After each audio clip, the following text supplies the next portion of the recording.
We're now going to talk about kind of the other half of the antigen recognition equation. So we've talked a little bit about major histocompatibility antigens, or not antigens, complexes, so the MHC. The MHC is what T cells see antigen in the context of. So antigen has to be in an MHC for the T cell to see it. And part of that is based on the structure of the T cell receptor. This is in stark contrast to B cells and antibodies that don't need any help seeing their antigen. So we're going to talk about the different structures. We're going to talk about B cell receptors and kind of antibodies as a group first, and then we'll move into the T cell receptor, which once you understand the B cell receptor, which is more complex, the T cell receptor is a breeze. All right, first some ground rules. A B cell receptor is basically a surface-associated antibody, all right? So if I have a B cell, this is pretty much what the B cell receptor is going to look like. Antibodies come in many different shapes and conformations. This is kind of the shape, this Y shape that you'll most often see drawn, but there are actually a wide variety of them based on the class of antibody that we're dealing with. The T cell receptor is basically if I took one arm of this antibody, chopped it off, and put it on a cell, that's what a T cell is, okay? And we're going to break these down into more detail than my gross little stick figure drawings here. Let's start with the B cell receptor, because like I said, it is a lot more complex. The first thing that you need to know is that the B cell receptor itself is basically an IgM molecule that is surface bound. And we'll go through what an IgM molecule is later on in the video. The basic structure of an antibody is composed of 4 polypeptide chains, as you can see here. Here's 1, 2, 3, 4. There are 2 different structures of chains that make up the 4 chains of an antibody molecule. The heavy chain and the light chain. The heavy chain is about 50 to 60 kilodaltons, and the light chain is about 25 kilodaltons. These chains are linked together by covalent disulfide bonds, as is shown in these pictures here, okay? It's a bilateral symmetrical arrangement. So you have a heavy chain here in blue, a light chain here in green, a light chain here in green, and a heavy chain here in red, okay? The domains, then there are domains within them, okay? So we have the heavy chain and light chain. Then there's domains within them, which are kind of shown by these loop outs here, okay?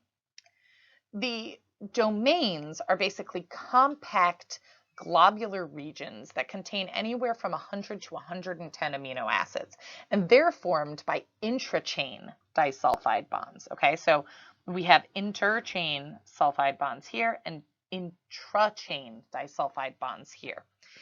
Each polypeptide chain contains these domains. The light chain has 2 domains, okay? The heavy chain has anywhere from 4 to 5, depending. So IgG, some of the Ig domains have another one down here. Not all, just some. And that's based on their structure. Now, this portion up here is the antigen binding site. The antigen binding site is formed by a heavy chain and a light chain coming together. Where the heavy chain and light chain come together are things known as hypervariable regions. These hypervariable regions is where a lot of the variability is found within the chain. And that's what's going to allow us to bind the seemingly impossible number of antigens that we have to be able to bind over the course of our lifetime in order to create an appropriate immune response to that pathogen or antigen. The antigen binding end of the polypeptide chain is referred to as the variable region or domain. And there's a variable region on the heavy chain and on the light chain. The remaining domains on whatever chain you're dealing with are known as the constant region here. So you can see on the light chain, there's 1 variable region and 1 constant region.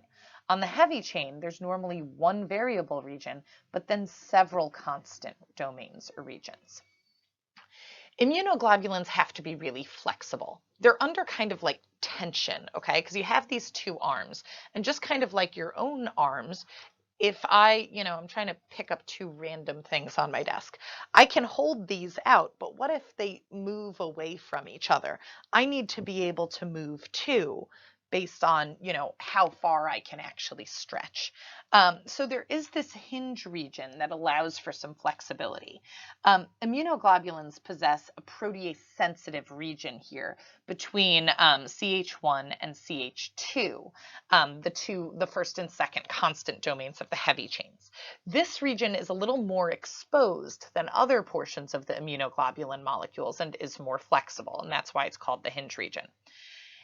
Part of it being more exposed means that it is able to be targeted by chemicals.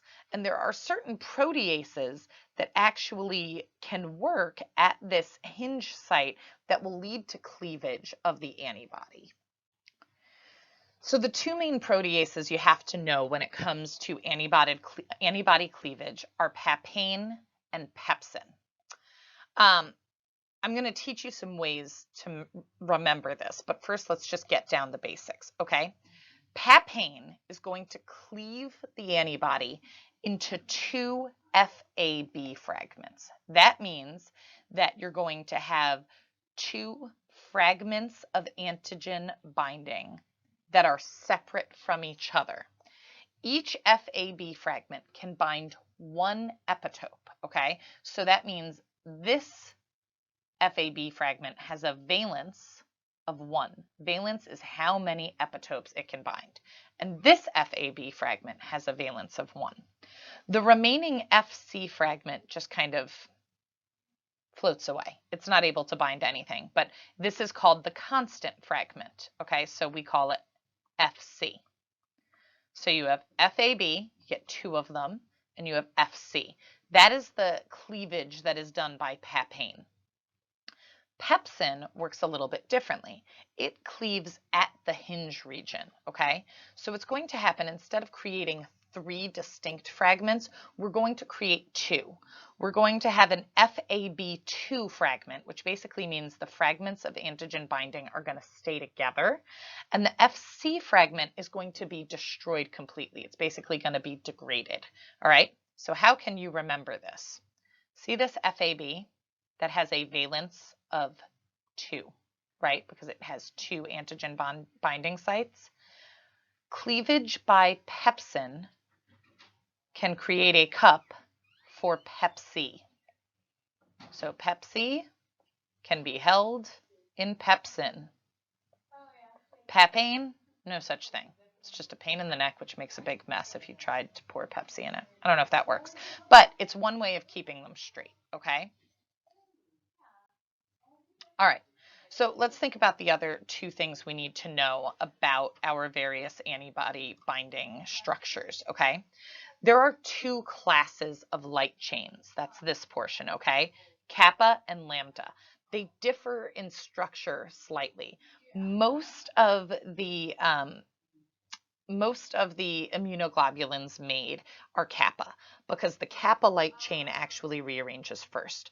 And kappa and lambda actually refer to basically the genes that encode it, right? So we have kappa genes and we have lambda genes. And the chromosomes that contain the kappa genes rearrange first, and that's what actually forms your immunoglobulin strand. So as long as kappa is successful, that's going to make a B cell receptor.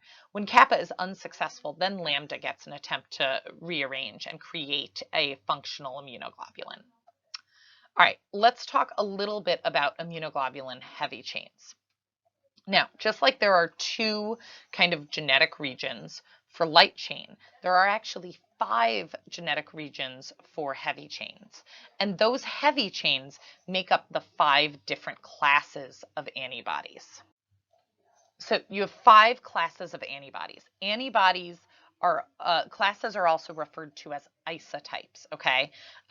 So the types are IgG, IgA, IgM, IgE, and IgD.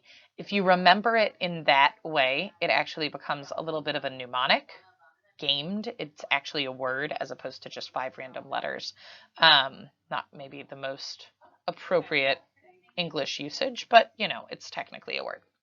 And you can see each of these have slightly different structures when they're in their soluble form. So IgG, IgD, and IgE all have kind of our stereotypical Y form. IgM likes to form this pentamer, but each monomer of IgM, remember, a monomer could be the B cell receptor, and it has kind of that standard Y form. Same goes for IgA, but IgA likes to form dimers. All of the heavy chains of these are what basically form the basis for the different classes, and they range in size and structure. They're each encoded by a different set of genes. So the gamma genes, alpha genes, mu genes, epsilon genes, and delta genes. And these are referred to as Greek letters. So you would have a mu heavy chain paired with, say, a kappa light chain to create the B cell receptor, right? Because it's essentially an IgM molecule, and that means it has to have the mu heavy chain. In addition to these classes of antibodies, there are some subclasses. So for example, there are 4 subclasses of IgG, so that would be gamma 1, gamma 2, gamma 3, gamma 4. There's alpha 1 and 2, and then there's just mu and epsilon and delta. And these kind of move on to being called different types. So you can have IgG1, IgG2, IgG3, and IgG4. And each of these have slightly different functions that we'll talk about more when we talk about the different antibodies. There are 2 other terms you should be aware of. There's allotypes. Allotypes basically are when we're comparing antibodies within a species. So my IgG antibodies are probably slightly different than your IgG antibodies. And then idiotype is what the antibody binds to. So it's my IgG antibody to influenza versus my IgG antibody to measles. Those would have different idiotypes. So remember, this B cell receptor here is actually an IgM, right? And that's because this heavy chain was encoded for by the mu genes.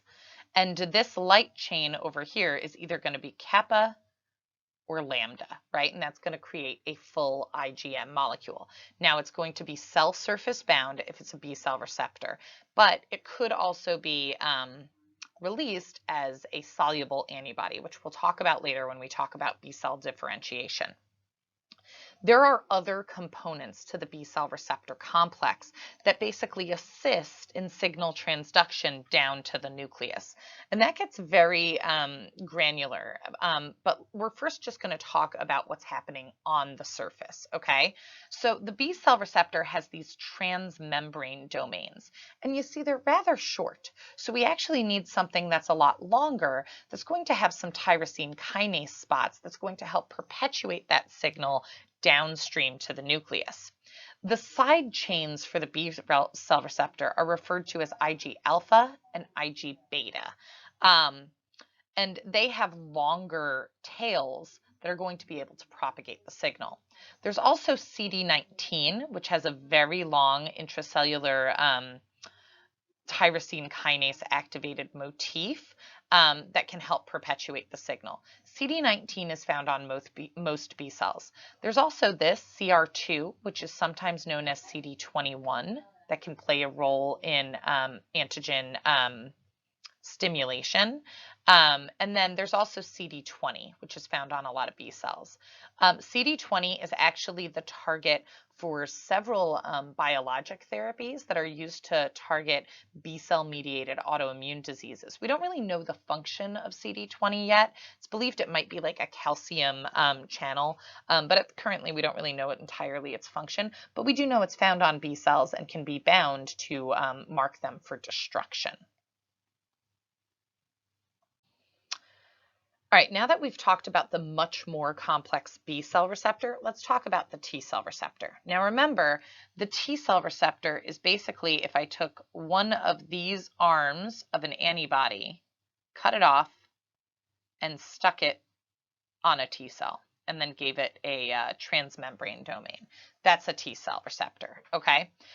The T cell receptor is a two-chain molecule, like I'm showing here and here, all right?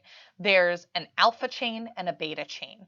The beta chain is basically akin to the heavy chain in a B cell, and the alpha chain is basically akin to the light chain in a B cell. So you've got an alpha chain and a beta chain. Now, there are some of you who are, immunology dynamos who right now are yelling at your computer, what about gamma delta T cells? Aha, you are correct. There are such a thing as gamma chains and delta chains. The chains are expressed only in pairs, alpha with beta and gamma with delta. T cells that express the alpha beta receptor are far more common than those that express the gamma delta combination. It's not that gamma deltas aren't important, all of you gamma delta researchers out there. It's just that for the purposes of this course, when I say T cell, I'm referring to the alpha beta T cells. All right, once again, much like our antibody receptors, T cells have a domain structure, as I'm showing here. They have these compact globular regions, anywhere from 100 to 110 amino acids, and they're formed by intra-chain disulfide bonds, okay? The variable domains are found on the alpha and the beta chain. So you're going to have a V alpha and a V beta domain. You're also going to have a constant domain, constant alpha and constant beta, and that's going to have an intracellular transmembrane segment that's going to keep the T cell bound to the cell surface at all times. They come together, the V alpha and the V beta, to form the antigen binding site, while the constant regions form basically the props for the antigen binding site to sit on. The antigen binding site of the TCR has significant variability in its amino acid sequence, and that's going to account for the wide variety of antigens different T cells need to be able to recognize. And we're going to talk about how they get this variability when we talk about lymphocyte development. There's a set of genes that basically rearranges constantly in order to make highly variable sections. But just like in B cells, we have those hypervariable loops. And those hypervariable loops are where we're going to find the majority of the variability that is seen within the T cell receptor. Now, remember, antibodies or B cell receptors have a valence of 2, right? Because they are able to bind 2 epitopes with one molecule. A T cell receptor only has a valence of 1 because it can only bind 1 epitope at a time, right? Because it only has 1 antigen binding site. Now, that said, each T cell is going to express millions of copies of its T cell receptor on its surface, but all of those T cell receptors are going to have the exact same epitope. So one cell has 1 epitope, even though it has millions of copies of that epitope, of that T cell receptor. It's always surface bound, and it always has a valence of 1.